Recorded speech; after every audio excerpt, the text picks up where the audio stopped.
মাঝখানে তারা যখন পুনর্বাসনের কথা আলোচনা করছিলেন দুজন, এখন ছাত্রদেরটা বোঝা গেল তাদের নতুন দল করবে, তাদের শক্তি লাগবে। জামাতে ইসলামীরটাও বোঝা খুব কঠিন না, কারণ জামাতে ইসলামীর যে রাজনৈতিক যে অবস্থান এবং তাদের যে ভোট ব্যাংক সেটা হয়তো পরিবর্তন হতে পারে, কিন্তু আমরা যদি অতীত থেকে দেখি তাহলে জামাতে ইসলামীর পক্ষে নির্বাচন করে সরকার গঠন তো সম্ভবই না, এটা একটা অসম্ভব কল্পনার মতো আমার কাছে এখনও। এবং তারা হয়তো এই যে ডাবল ফিগারের সিট পাওয়া পার্লামেন্টে একটা শক্তিশালী দল হিসেবে সেটাও তাদের জন্য একটা দুরাশা হতে পারে, এবং তারাও এটা চাইতে পারেন। তো সেই ফাঁদে কেন অন্যান্য রাজনৈতিক দল পড়বে? এরপরে তো আইন শৃঙ্খলা পরিস্থিতি আছে, স্থানীয় নির্বাচনে আইন শৃঙ্খলা পরিস্থিতি নিয়ন্ত্রণ করা খুবই কঠিন। আমি এখন জাতীয় নির্বাচন করার জন্য আইন শৃঙ্খলা পরিস্থিতি ঠিক করতে পারছি না। আমি মাঝখানে এই ডিসেম্বরের আগে সে অক্টোবর বা আগস্টে বা সেপ্টেম্বরে আমি একটা স্থানীয় সরকার নির্বাচন করব, তখন তো আরও একটা ইস্যু আসতে পারে। তখন আইন শৃঙ্খলা পরিস্থিতির খুব অবনতি ঘটলে তখন তো অন্তর্বর্তীকালীন সরকারকে কেউ এই বুদ্ধি দিতে পারে, কারণ তা বুদ্ধিদাতাদের তো দেশে অভাব নেই, বলতে পারে না এই সব এত কর্মকাণ্ডের মধ্যে, এত আইন শৃঙ্খলা পরিস্থিতির অবনতির মধ্যে নির্বাচনী আর দরকার নেই। তো আপনি সেই একটা ফাঁদ মনে হতে পারে। আমি রাজনীতিবিদরা যে এটা বলছেন, আমি মনে করি তারা কিন্তু এই ফাঁদটা দেখে তারা কিন্তু ঠিক মতো বিশ্লেষণ করেই বলছেন। আমি ওনার বিশ্লেষণের সাথে একদম একমত, সাথে সাথে আমাদের ইতিহাসগুলোও আছে। যে তাদের নেতৃত্বে যে নতুন রাজনৈতিক দল নিয়ে এ নিয়ে এত আলোচনা কেন? না দেখুন, নতুন রাজনৈতিক দল আসবে সেটা কোনো প্রবলেম নাই, ভালো আসতেই পারে রাজনৈতিক মানুষের, কিন্তু সরকারে থেকে নতুন রাজনৈতিক দল করাটা তো একটু অনৈতিক। আপনার তো একটা লেভেল প্লেইং ফিল্ড থাকতে হবে না? আপনি সরকারে থাকবেন, সরকারের বেনিফিট নেবেন, সেখান থেকে আপনি নতুন রাজনৈতিক দল করবেন। তো ন্যাচারালি পলিটিশিয়ান হিসাবে বা আমরা দেশের নাগরিক হিসাবে আমরা তো এই প্রশ্ন করবই যে আপনি সরকারে থাকছেন, আপনি হেলিকপ্টার করে কম্বল দিচ্ছেন, আপনি সেখানে যাচ্ছেন, এখানে যাচ্ছেন, এবং আপনি ভবিষ্যতে রাজনৈতিক দল করবেন, তো নৈতিকতার ব্যাপার তো এখানে আসেই, সো কনফ্লিক্ট অফ ইন্টারেস্ট তো আসেই। আপনি কি মনে করেন যে এই যে উপদেষ্টা নাহিদ তিনি পদত্যাগ করেই মানে দলের নেতৃত্বে চলে যাবেন, এরকম কথা তো ব্যাপক আলোচনা হচ্ছে, নিজেও তিনি এই বিষয়টি স্বীকার করেছেন, যখন দলে যাবেন তখন তিনি সরকারে থাকবেন না। এই বিষয়টা নিয়ে আপনার? আমি মনে করি এটা ঠিক আছে। উনি যদি মনে করেন যে উনি দলের কোনো একটা গুরুত্বপূর্ণ পদে যাবেন এবং দলের সাংগঠনিক কাজে আপনার ইনভলভ হবেন, তাহলে ওনার এই পদে থাকা উচিত না, এবং সে কারণে উনি ছেড়ে দিবেন। উনি আর একটা ছোট প্রশ্ন, কেবল ছাত্রদের নেতৃত্বে দল নয়, আরো অনেক দল হবে এরকম আলোচনাও কিন্তু রাজনৈতিক অঙ্গনে আছে। তো নতুন কোন কিংস পার্টির আভাস পাচ্ছেন কি? না, আমার মনে হয় না যে কিংস পার্টির শিক্ষা একবার পেয়ে গিয়েছে 111-এর সময়, সো কিংস পার্টির দিকে হয়তো যাবে না।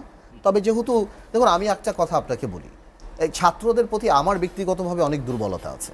এই ছাত্ররা এই আত্মত্যাগ, যে আত্মত্যাগে তারা ছিল, তারা ফ্রন্ট লাইনে ছিল।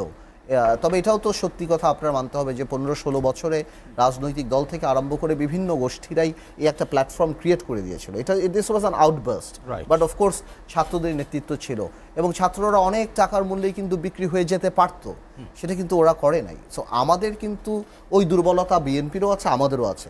আমরাও চাই তারা পলিটিক্যালি ম্যাচিওর্ড হোক, পলিটিক্যালি আসুক, পলিটিক্যাল, কিন্তু সুতরাং আপনি হয় না যে আপনি যেটা আমরা ওই যে সাকিব আর মাশরাফির মধ্যে দেখতাম যে ওনাদেরকে কথা বললে ছ্যাঁত করে উঠতো, তাদেরকে কথা বলতে পারবে না, the biggest, but then why do join politics? When you join politics, you don't join yourself. আপনার 14 জেনারেশন নিয়ে ঢুকেন, কাউরে না পেলে আপনার দাদার বাবা করাপ্টেড ছিল সেটা খুঁজে বের করবে। That is politics. এটা I am not saying it is right wrong, এটা সেটা, এবং এই স্ক্যানিংয়ের মধ্যে থেকে দুই দলের সব নেতাদেরই যেতে হয়েছে। সো আপনি যখন পলিটিক্সে আসবেন তখন ন্যাচারালি এগুলি চলে আসবে। তো এতে আপনি বিরক্ত হবেন, রাগ হবেন, ক্ষোভ দেখাবেন, সেই অ্যাটিটিউড কিন্তু আপনারা থাকতে পারবে না। তো আমি মনে করি যে কিংস পার্টিটা আমার কাছে প্র্যাকটিক্যাল মনে হয় না, বিকজ বাংলাদেশের মানুষ জানে, আর কিংস পার্টি করার মতো ওই ফিগারটা বাংলাদেশে নাই যে কিংস পার্টিটা করবে। রাজনৈতিক গ্রহণযোগ্যতা ওই জিনিসটা নাই। এবং আমি মনে করি যে ছাত্রদেরকেও নিয়েও দেখেন, সরকার চালানো, সরকার নামানো, সরকার বানানো, এই তিনটা সম্পূর্ণ আলাদা জিনিস। তো এই জিনিসটাও আমি মনে করি যে এই ছাত্রদের আস্তে আস্তে রিয়েলাইজ করবে। বাট আমি তাদেরকে স্বাগত জানাই, তারা যদি ভালো রাজনৈতিক দল করে, অফকোর্স আবার ফিরবো আপনার কাছে। বরঞ্চ আমাদের যে রাজনৈতিক দলের রেজিস্ট্রেশনের একটা জিনিস আমরা 111-এ চালু করেছি বা আরও অতীতে চালু হয়েছে, এটা বাতিল করে দেওয়া উচিত। কেন, আপনি আমাদের সংবিধান যেটা বলে যে আপনি দল করতে পারবেন, আপনি সমাবেশ করতে পারবেন, আপনার বাক স্বাধীনতা থাকবে। সুতরাং কেউ যদি কোনো 5 জন মিলেও একটা দল করতে চায়, আপনি তাকে দল করতে দেন, দল করতে কোনো অসুবিধা নেই। এবং ছাত্ররা যে রাজনৈতিক দল করবে এটা সম্ভবত এখন তো ডিক্লেয়ার করে নেই। না, 26 তারিখে সম্ভবত বাংলাদেশে অলরেডি 50টার মতো রাজনৈতিক দল আছে, তো দে উইল বি 51তম বা 52তম রাজনৈতিক দল হবে। তো এটা ওনারা করুন, ওর কোনো অসুবিধা নেই। একটা গ্যাপও আছে, যেহেতু যে ফ্যাসিবাদী সরকারের পতন হয়েছে, আওয়ামী লীগ যেহেতু এখন মাঠে নাই, তো একটা গ্যাপ আছে যেখানে তাদের রাজনৈতিক দল করার একটা সুবিধা পাবেন। বাট আপনি এটা নিয়ে যখন আলোচনা হয় তখন ছাত্রদের বলতে শুনেছি যে বিএনপি তো একটা কিংস পার্টি, মানে বিএনপি তো ওইভাবে তৈরি ক্ষমতায় হয়েছিল, থেকে, এটা বলে ক্ষমতা থেকে। তো এইখানে এই জিনিসটা আমি একটু পরিষ্কার করতে চাই, মানে আমার নিজের বোঝার জন্যই তুলে ধরছি যে বিএনপি গঠিত হয়েছিল তখন একটা সেনা শাসন ছিল, সেটা কিন্তু অন্তর্বর্তীকালীন সরকার না, Yes. একটা নিরপেক্ষ সরকার ছিল না, সেনা শাসন। তো ওনারা বিএনপি বা জিয়াউর রহমান সাহেব যা করেছেন বা এরশাদ সাহেব যা করেছেন সেইটা ওনারা রিপিট করবেন অন্তর্বর্তীকালীন সরকার, এটা কারো প্রত্যাশা না। সুতরাং এটা ক্লিয়ার থাকতে হবে যে অন্তর্বর্তীকালীন সরকার নিজের থেকে কোনো দল করার ব্যাপারে কাউকে সহায়তা করবে না, কারণ তারা অন্তর্বর্তীকালীন সরকার। আর ওইটা যারা করেছেন তারা করেছেন, ওটা অতীত ইতিহাস এবং সমালোচনা আছে। বিএনপির জন্য সুবিধা হলো যে বিএনপি 1991 সালে জনগণের, তো এই যে অন্তর্বর্তীকালীন সরকার তারা কিন্তু ওই অজুহাতে অন্য কোনো দলকে সমর্থন করতে পারেন না, যেটা অলরেডি ড্যাভোসে ডক্টর ইউনূস সাহেব যখন কথা বলেছেন, আজকে উনি বলেছেন তরুণদের নেতৃত্বের ব্যাপারে ভালো, এগুলো অন্য কথা, কিন্তু ছাত্ররা রাজনৈতিক দল করবে সেই বিষয়ে তার কথাগুলো যদি আমরা পুরোপুরি অনুসরণ করি তখন মনে হচ্ছে যে আমাদের প্রধান উপদেষ্টা নিজেই ছাত্রদের একটা রাজনৈতিক দল করার ব্যাপারে উৎসাহিত করছেন। এটা উনি নাও করতে পারতেন, না করলেই ভালো হতো, তাহলে আমরা আর আলোচনা করতাম না দিয়ে। উনি অন্তর্বর্তীকালীন সরকারের প্রধান, উনি কোনো সেনা শাসনের মাধ্যমে 111-এর ফখরুদ্দিন সরকারও নয়, তারা করতে পারে, কিন্তু উনি এটা করতে পারেন এবং ওনার কাছে আমরা প্রত্যাশা করি না, কারণ ওনার কাছে আমাদের স্বপ্ন, আমাদের আকাঙ্ক্ষা অনেক বেশি, এবং ওনাকে যে আনা হয়েছে ওনার প্রতি একটা বিশ্বাস থেকে আনা হয়েছে, সুতরাং তারা করতে পারেন না। পদত্যাগ করবেন, আপনি উপদেষ্টা পরিষদে আছেন, পদত্যাগ করবেন, এটা আন্দোলন সাহেব বলেছেন, খুব ভালো কথা, আমি এটাকে স্বাগত জানাই। But I have a question, আপনি তাহলে উপদেষ্টা পরিষদে গেলেন কেন?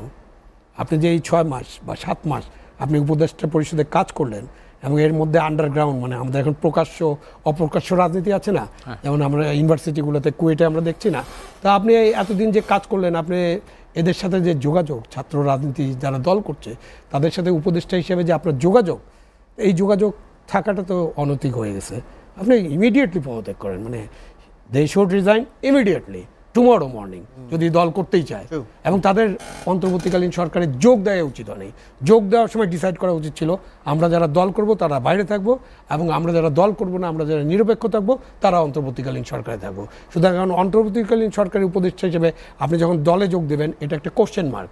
হয়তো বাংলাদেশে এত বড় কোশ্চেন হবে না, তারা রিজাইন করে দেবে না, রিজাইন করে, মানে ওই তো রিজাইন করার পরে এই 6 মাস 7 মাস যে কাজ করেন, প্ল্যান রূপে করে নাই, let's give them benefit of the doubt. আচ্ছা ঠিক আছে, দায়িত্ব নিয়ে যেভাবে রিস্ক নিয়ে কথা বলেছেন, আমরা অনেকেই এই ধরনের কথাবার্তা বলেছি, তখন একটা ফ্যাসিবাদী সরকার ছিল, আমরা জানি কি অবস্থা ছিল, কি হতো।